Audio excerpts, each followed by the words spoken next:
Welcome parents and students for the class of 21, senior parent information. Typically I have a senior parent night where I invite all parents and students to come together and go through this information and also provide time for question and answers. However, that's not a possibility right now. So I'm going to have all of the information that I share out with you. I will break it up into smaller sections and video links so that way you can access them at any time.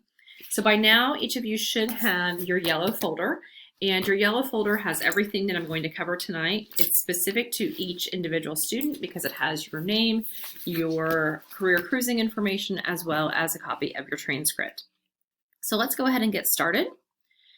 So part one, a little bit about my position. As a counselor, I have three main roles: academic, social and emotional, and career.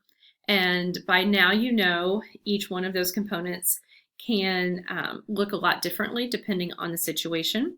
So for academic, I work on class schedule, grades, and the end goal for you is graduation.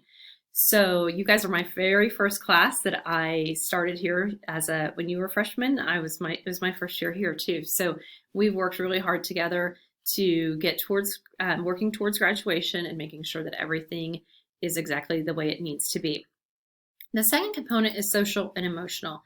So working on self-management and awareness, social awareness, relationship skills, responsible decision making. Right now also is stress and working through adversity and how to handle those components. So social and emotional is a big part of my position. One aspect that has really helped this is by our contract that we have as a school with CHC, Community Health Center of Southeast Kansas, where we do have a full-time school-based therapist that works here, and she is amazing. She only sees Frontenac students as well as parents or families as needed. But she's a licensed therapist, and she is able to help provide the therapy and the support that students sometimes need. Maybe it's a long term, maybe it's a short term, but that has been a huge, huge help. So if you are in that situation and you want to reach out and have somebody else in your corner, that would be wonderful as well. So that is an option that we do have available. The other component of my job is career. So a lot of career cruising sort of information, college acceptance, scholarships, those are all encompassed under my position. So we will, everything that I'm going to be doing in these videos touches on one of those. So as a senior, a lot of times it feels like it is a roller coaster ride. Some days are better than others. Some days we're excited about the future. We're so glad that we are here. Other times it is a fear and an overwhelming anxiety of what's going to happen next, and just unprecedented. Parents can go on this roller coaster ride as well as students. Depends on if this is your first child through high school, your last, or however that may work out. So a lot of emotions, and senior year is very, very, very, can be very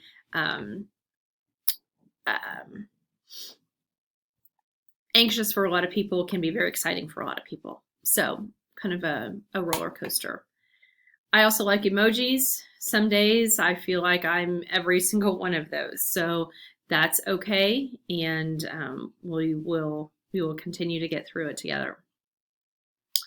By now, most of you should have my contact information, my email, my school phone number, and then within reason, if you need to text or call me, that is my phone number. Put it down in your phone. Go ahead and if you haven't texted me before, just text me your name so I have that in there. If you've changed numbers, let me know of that as well. Also, you can reach me through and find all my resources through my school webpage. So you would go to Frontenac and then the school webpage. I think I have too many tabs open.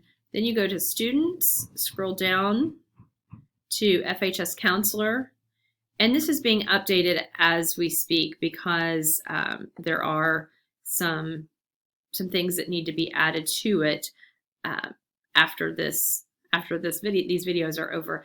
But up in the top right corner, if I can get my screen there, you can see links for financial aid, work keys.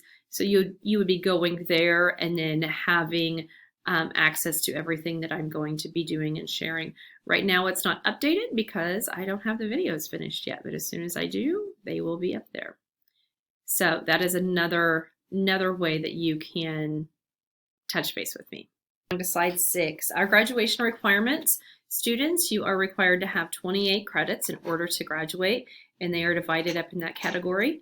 You are the last class that does not have speech as a graduation requirement. So if you have younger siblings, they will have speech and 12 electives.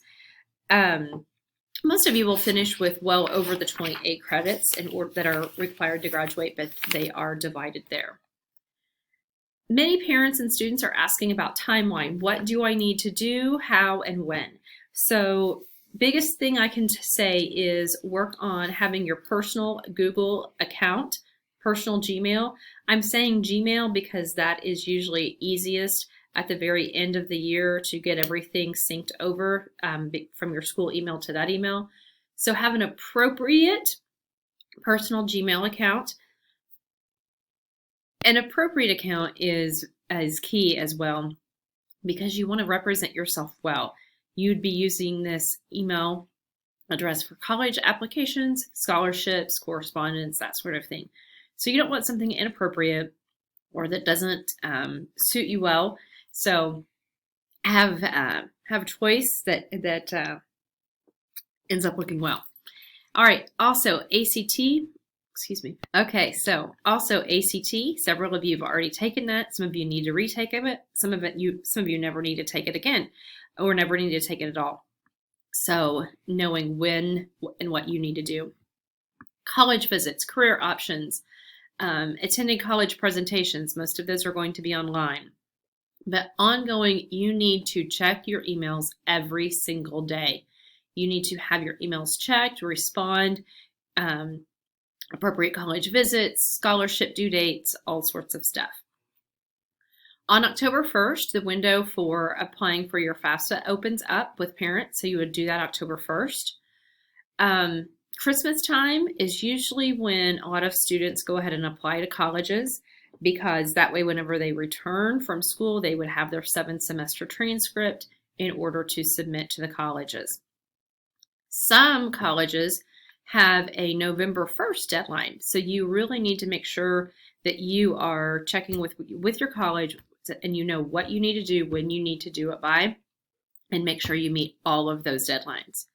And then throughout, working on scholarships. One of the things that I just mentioned were college visits. Seniors get around 2 college visits. Some students don't need any at all because they know they're going into the military, workforce, a trade. They already have their college chosen from when they were tiny. They may not need a college visit at all. Some students may need more than 2. Depends on their circumstances, depends on situations, depends on programs and scholarship availability. If you choose to go on a college visit, one, you need to make sure that they are accepting students to come on their campus at that point in time. And you have to get it approved prior to going from me. That way we can get it coded correctly in PowerSchool, and we need to have a discussion as far as where you're going, why you're going, who you're going with, that sort of thing. I've also marked off the next 2 because as of right now, our college reps are trying to do stuff that is